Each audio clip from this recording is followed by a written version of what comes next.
Caitlin Clark just proved she doesn't need the WNBA's pocket change to dominate the game or her bank account, because today I will be showing you how Caitlin Clark became one of the highest paid female athletes in 2024 and how the WNBA has basically no contribution to her income. So let's dive in straight to the sauce. Did release a list of the top earning female athletes, and Caitlin Clark is 10 at 11.1 million. So she is equal on brand deals with. In her first year as a pro Athlete Fever superstar, Caitlin Clark cemented her place in SBO's annual highest paid female athletes list, coming at 10th position with an annual earning of $1 million in 20124. Simone Biles. Can you believe this? This is really mind-blowing. Can you believe this? This is really mind-blowing. News broke earlier this week about Caitlin Clark earnings. I just knew it was going to be some people salty. Now, word on the street is that Caitlin Clark basically made around $11 million for the year of 2020. Clark's jaw-dropping $11. $1 million earnings made her the queen of women's sports finances, and check this, her WNBA salary only contributed a laughable 1% of that total. Let's put it this way, Caitlin's WNBA paycheck is like the parsley garnish on a steak dinner, completely insignificant and almost insulting when you consider her contributions. Now you might be asking, why does the WNBA pay her so little? Well, that's a valid question, and it has a chilling answer. The WNBA simply cannot afford a superstar like Clark in their midst. That's right, because the league somehow managed to lose $40 million this year. Big market, it won. Caitlin Clark, not a big market, but a big star, so they've won. But the league has lost, as we've talked about, $40 million even this year. Now, I put that out on Twitter, and people are like, how's that possible? They had bigger crowds. No, they didn't. Yes, they had bigger crowds. Yes, they did. Let me back up.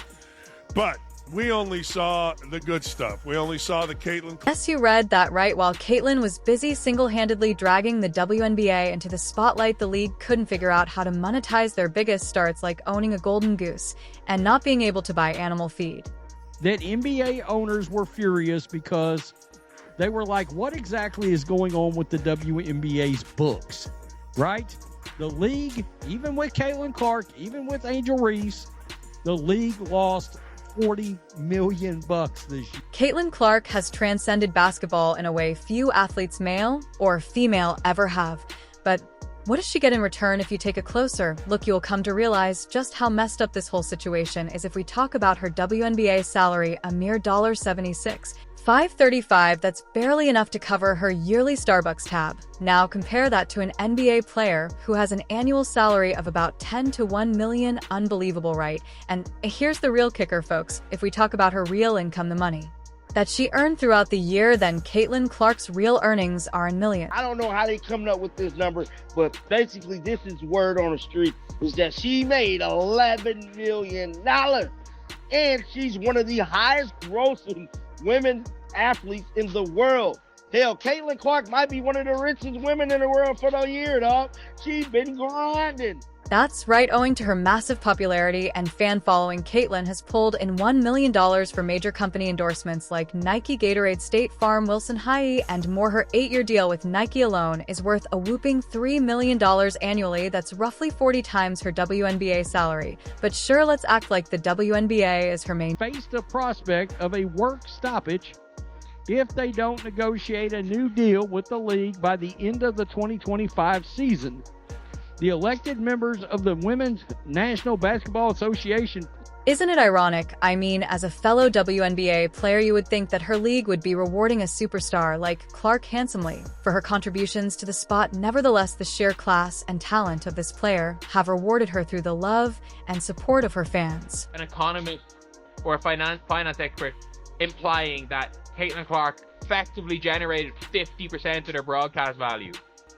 And also that her directly, she was responsible for like 26% of all income in the league. That's correct. Clark's directly responsible for a large chunk of WNBA's revenue, 26% of all their generated revenue. Can you believe this? I mean, this is outrageous stuff, especially when you consider that it is being generated by a newcomer, a rookie, in her first year of the WNBA. Man, we gotta think she went all the months. As soon as she got out of college, went straight to the W, making money. She's making a bag when she was in college. Then she's charging $100,000 just to speak for 30 minutes.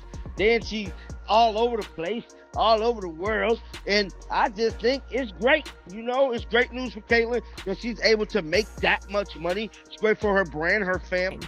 And what's even worse? Covering a bad deed with an even worse afterthought. And this is exactly what WNBA Commissioner Cathy Engelbert did when asked about this horrible, horrible situation. She tried to defend this nonsense earlier this year by comparing Caitlyn's pay to a CEO's compensation package. It's not just the base pay, she said, implying that Clark's endorsements somehow make up for the league's pitiful paycheck. Sure, Cathy, but here's the thing, those endorsements didn't come because of the WNBA. They came because of one thing, and one thing only: the Caitlyn Clark. You have in the WNBA is you have some rivalries here. And not everybody is embracing Caitlyn Clark. Not everybody is going to let you get away with what you got away with in Iowa. She's her own economy right now. All of these different media outlets, they know that you're going to get clicks when you have something on Caitlyn Clark in the WNBA. She didn't just play basketball this season.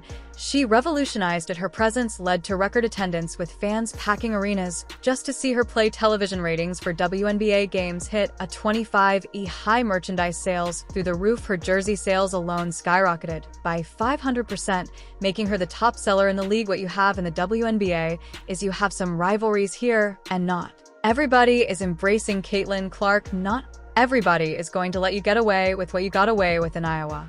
She's her own economy. Right now, all of these different media outlets, they know that you're going to get clicks when you have something on Caitlyn Clark in the WNBA, and yet the league is content to pay her crumbs. Why? Because they're stuck in a cycle of financial mismanagement and outdated thinking. It's like handing your franchise player a participation trophy while she's out there winning championships for your brand.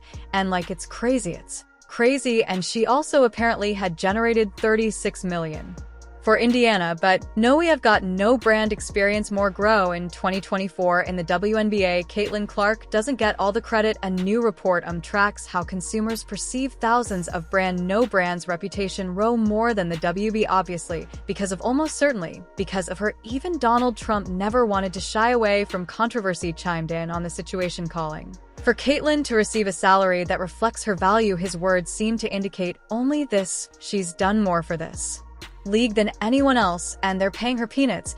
Well, yeah, it's really, you got to rely on the market. You can't go in and just say, well, we're going to break this contract because this person did well. The league could probably go up and give her a bonus. Wouldn't kill the league if the league is doing okay. But say what you will about Trump, but on this he's not wrong. If the WNBA can't figure out how to properly compensate their marketable star, what hope do they have for the future? The WNBA's fans and Caitlyn's fans, who make up a significant portion of that base, are fed up. Social media is ablaze with calls for the league to get its act together. One fan tweeted, "Caitlyn Clark is keeping the lights on in the WNBA, and they're paying her and in turn do better." Another wrote, "If the WNBA can't pay Caitlyn what she's worth, maybe she should go to the NBA or LPGA golf." That last point isn't as far-fetched as it sounds. With Clark's talent and crossover appeal, it's not hard to imagine her carving out a niche in men's basketball, LPGA golf, or any other industry she chooses to conquer. Here's the reality: Caitlyn Clark doesn't need the WNBA. The WNBA needs her. Her 2024 earnings prove that she's bigger than the league. And if the WNBA doesn't figure out how to match her value, someone else will, whether it's through endorsement deals, international leagues, or even a new professional venture. Options are endless. So what do you think? Should the WNBA step up and pay Caitlyn what she's worth, or is it too little too late? Let me know in the comments, and thanks for watching. Do like, share, and subscribe for more interesting updates from the world of basketball. That's it from my side, guys.